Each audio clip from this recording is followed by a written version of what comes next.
नमो तस्य भगवतो अरहतो सम्मा सम्बुद्धस्य। बुद्धजनों, कल के वीडियो में हमने कपिलवस्तु के शाक्य तथा रामग्राम के कुलीय गणराज के संबंध में चर्चा किया था। उसी प्रकार आज के इस वीडियो में हम एक अन्य गणराज पिप्पल वन के मोरिय पर विस्तृत चर्चा करेंगे। शत्रुमित्र सम अस्तुतगारी विश्व विभूषण दूषण हरि मानव धम्म प्रवर्तक नामो नमो तथागत बुद्ध नमामि। जिनके लिए शत्रु और मित्र, निंदा और प्रशंसा एक समान है, जो विश्व को शोभा बढ़ाने वाले हैं, जो दोषों को हरण करने वाले हैं तथा जो मानव धर्म की यशस्वी प्रवर्तक हैं, ऐसे तथागत बुद्ध को बार बार प्रणाम करता हूँ। अग जग बंदन कंदन दोषु समन्वय मंगल मंगल कुशु देश काल विदयंतर जामी नमो तथागत बुद्ध नमामि। जो चर और अचल प्राणियों द्वारा वंदनीय है, जो सभी दोषों को नष्ट करने वाले हैं, जो अमंगल को शांत करते हैं, जो कल्याण के कोष हैं, जो देश काल की गति को जानने वाले हैं तथा जो आंतरिक मनोभावों को जानने वाले हैं, उसके ज्ञाता हैं, ऐसे तथागत बुद्ध को मैं बार बार नमस्कार करता हूँ।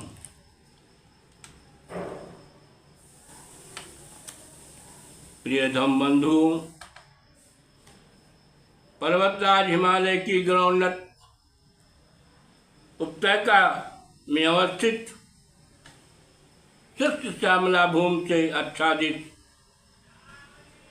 उत्तर प्रदेश के जनपद गोरखपुर,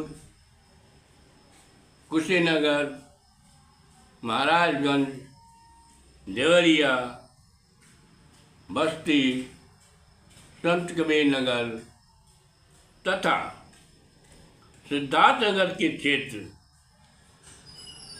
प्राचीन काल से ही सामाजिक, सांस्कृतिक, धार्मिक, आर्थिक तथा राजनीतिक रूप से समृद्धशाली,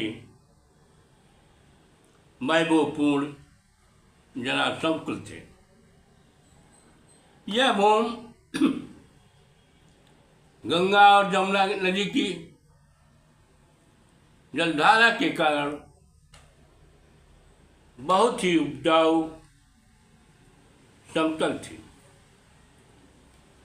इसलिए खेती योग्य थी और इस क्षेत्र में क्षत्रिय वंश के कुलों का उद्भव हुआ, क्षत्रिय कुलों का राजवंश बना। बुद्ध काल में इस पूर्वांचल में कपिलवस्तु के शाक्य राम ग्राम के कोलिए पीपल मन के मोरिए, कुशीनारा के वपावा के मल, वैशाली के लिच्छवी जैसे गणराज्यों का उद्भव हुआ। ये प्राचीन अखंड भारत के विभाग थे। अखंड भारत का स्वरूप तथा स्वर्णिम युग मौर्य काल ही था, जिनकी उत्पत्ति व उदय शाक्य वंशीय पीपल वन के मौर्यों से हुआ था। मगध के प्रथम यशस्वी पराक्रमी सूरवीर अखंड भारत के निर्माता मौर्य सम्राट चंद्रगुप्त के पिता पीपल वन मौर्य के गणराज्य के राजा विशाल गुप्त थे। यह गणराज्य छोटा था परंतु बहुत ही महत्वपूर्ण था। यह गणराज्य रामग्राम गणराज्य के उत्तर पूर्व दिशा में स्थित था। इसके दक्षिण पूर्व दिशा में कुशीनारा के मल्लों का गणराज्य था। यह गणराज्य उत्तर से दक्षिण की तरफ अधिक विस्तारित था। जब कौशल नरेश प्रसेनजित के पुत्र राजकुमार विदुम्ब ने प्रतिशोधवश कपिलवस्तु के शाक्य गणराज्यों पर आक्रमण कर दिया, वहाँ नरसंहार किया, कपिलवस्तु को ध्वस्त कर दिया, तो वहाँ के शाक्यवंशी लोग कपिलवस्तु को छोड़कर इधर उधर भाग करके बस गए। उसी में से कुछ शाक्य परिवार उत्तर पूर्व की तरफ भाग करके हिमालय पर्वत की तलहटी में आकर नयग्रोध वन में बस गया। इस वन में पीपल की बहुलता थी, इसलिए मौर्यों ने अपने गणराज्य का नाम पीपल वन रखा, क्योंकि इस गणराज्य में, इस वन में मोरों की संख्या बहुलता थी, मोरों की संख्या अधिक थी। वे अपने मधुर वाणी से पूरे वन को गुंजायमान करते रहते थे।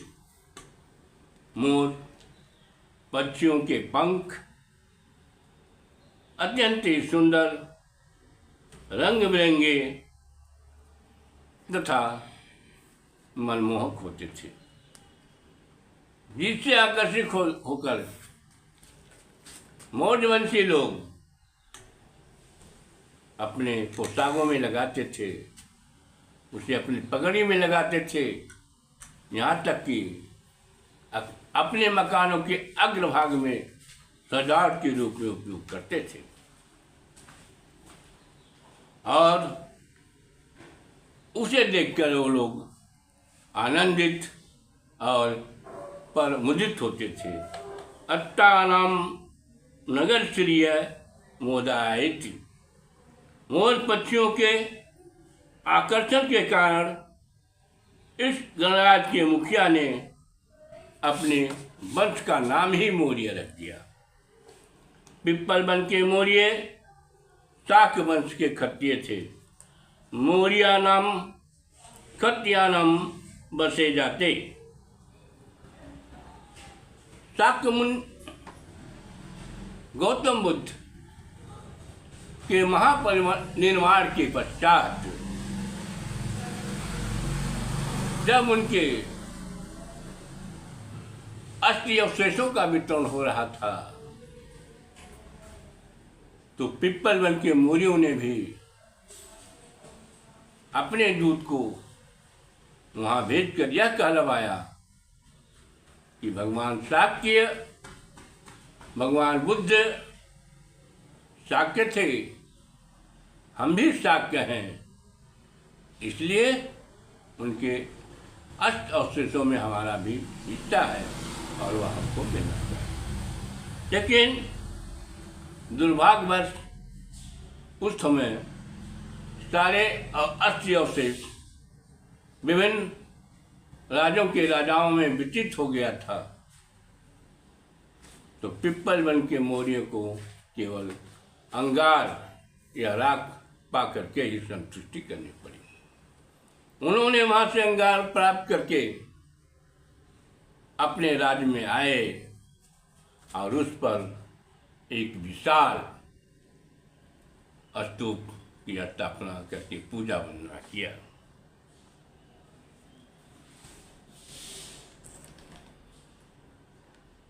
इन मौर्यों का संबंध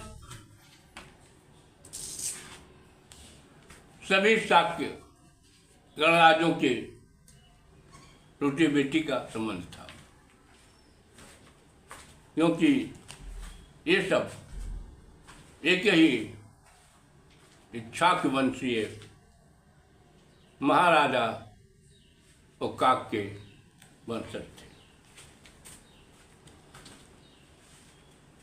सम्राट चंद्रगुप्त मौर्य के पौत्र देवाराम प्रिय सम्राट अशोक की माता धम्मा मौर्य थी।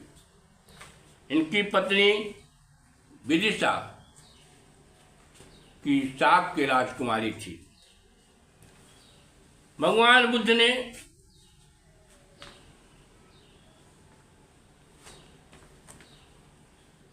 भगवान बुद्ध के सद्धम्म से प्रभावित होकर के सम्राट अशोक ने उनके धम्म के प्रचार प्रसार हेतु अपने पुत्र और पुत्रियों को राज सत्ता न सौंप करके अपने पुत्र महेंद्र को तथा अपनी पुत्री संघमित्रा को धम्म प्रचार के लिए श्रीलंका प्रेषित किया था। उन्होंने जम्बू द्वीप में, पूरे जम्बू द्वीप में 84,000 बौद्ध विहार, स्तूप और स्तंभ तथा प्रस्तर लिखवाए थे। साथियों, वर्तमान पिप्पल वन की पहचान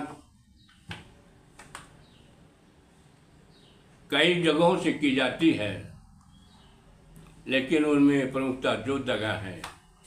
जैसे जनपद गोरखपुर के ब्रह्मपुर ब्लॉक में स्थित एक गांव उपधौलिया है, जिस गांव की यात्रा मैंने भी अपने साथियों के साथ किया था।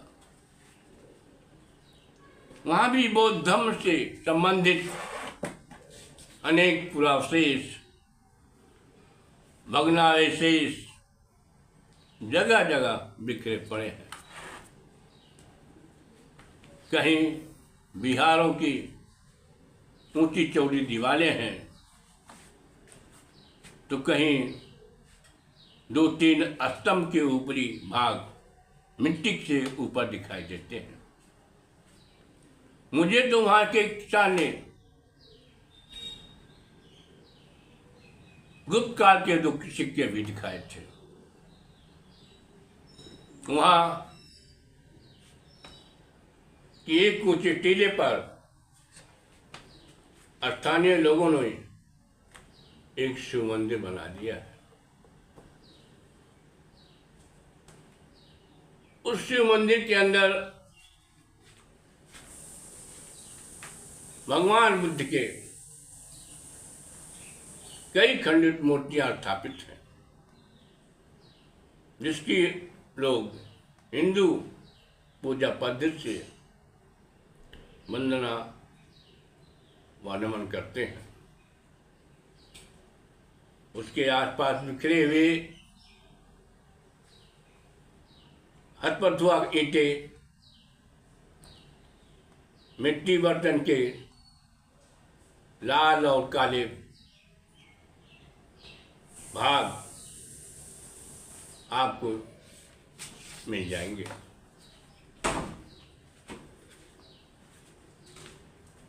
उस जगह को देखकर ऐसा प्रतीत होता है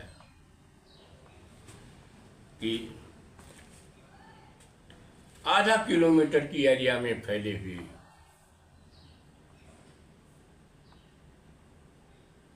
बौद्ध धर्म के अवशेष बिखरे हुए हैं। जब उस स्थान की खुदाई की जाएगी तो अनेक प्रकार के विहार और मूर्तियां, विशाल स्तंभ के अवशेष प्राप्त होंगे। सरकार की उपेक्षा के कारण वह स्थान पर लोगों ने अतिक्रमण कर रखा है। लोग वहां की ईंटों को उखाड़ करके इधर उधर कर दे रहे हैं। जो बहुमूल्य मूर्तियां थी, लोग कहते हैं यहाँ सिद्धार्थ की मूर्तियां थी भगवान बुद्ध की, चोरों ने इसको चुरा लिया था। यह भारत के लिए बहुत ही दुर्भाग्यपूर्ण स्थिति है। साथियों, दूसरा स्थान है नेपाल राष्ट्र के जिला नवलपरासी के उज्जैनी गांव में निकट पिपरहवा गांव है, पिपरहिया गांव है। पिपरहिया गांव में एक बहुत ही नग्न ऊंचा स्तंभ है, स्तूप है, जिसे अंगार स्तूप से समीकृत किया गया है। यह स्तूप लोरिया नंदनगढ़ तथा लोरिया अराज के मार्ग पर स्थित है, जहाँ सम्राट अशोक द्वारा बहुत विशाल स्तंभ स्थापित किया गया था। सम्राट अशोक काल शोक से धम्म शोक बन गए थे और बहुजन सुखाय तथा बहुजन हिताय व जन कल्याण व का पथगामी बन गया था। उन्होंने बौद्ध धर्म के प्रचार प्रसार हेतु एक विशिष्ट तथा चिरस्थायी शैली अपनाई थी कि बौद्ध धर्म को उन्होंने पत्थरों पर उत्कीर्ण करवाया था, जो वर्तमान में मिट्टी के अंदर से बाहर निकल करके भगवान बुद्ध की गौरव गाथा को प्रकाशित कर रहे हैं। मौर्य, अनाज, नागवंशी, शाकवंशी क्षत्रिय थे। वर्तमान में उनके संतति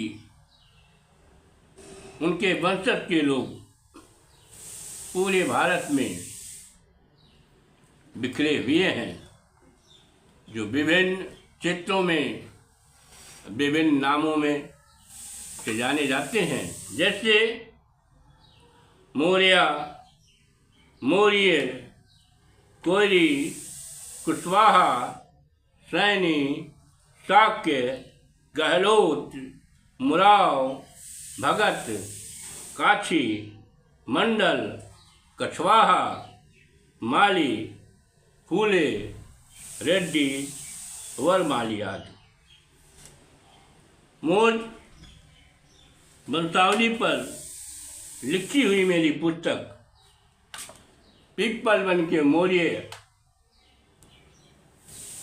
को आप अवश्य पढ़ें।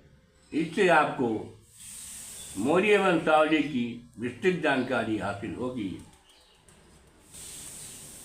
नमो बुद्धाय।